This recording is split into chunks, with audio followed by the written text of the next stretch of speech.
దశాబ్దాలు మారినా వారి తలరాతలు మారలేదు. దుర్భరమైన జీవితాలను, దారుణమైన పరిస్థితుల మధ్య ఆటవికంగా నీలి షికారీలు జీవనం సాగిస్తున్నారు. కనీసం వారికి ఆధార్ కార్డు, రేషన్ కార్డు అంటే ఏమిటో కూడా తెలియదు.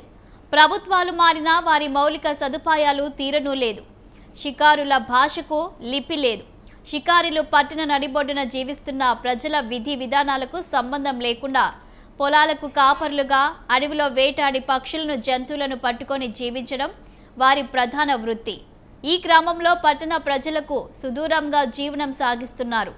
ప్రస్తుత టీడీపీ వార్డు కౌన్సిలర్ సుధాకర్ వారి ఇబ్బందులను అధికారుల దృష్టికి పలుమార్లు తీసుకెళ్లినప్పటికీ పట్టించుకోవడం లేదని షికారీలు ఆవేదన వ్యక్తం చేస్తున్నారు.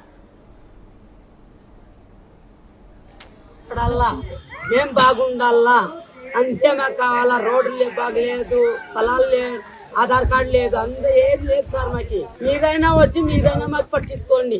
మాకేం మా పిల్లోడు చదువులో ఇడ్సండి, పంపిండి అంటా ఉన్నారు. పంపిస్తానే ఉన్నాం కదా సార్. మళ్ళీ ఇంకా ఏమి మాకెవరు ఏం పట్టించుకోవడం లేదు. కొంతమందికి ఆధార్ కార్డు లేదు, కొంతమందికి స్థలాలు లేవు, కొంతమందికి రేషన్ కార్డు లేవు, కాలువ సరిగ్గా లేదు.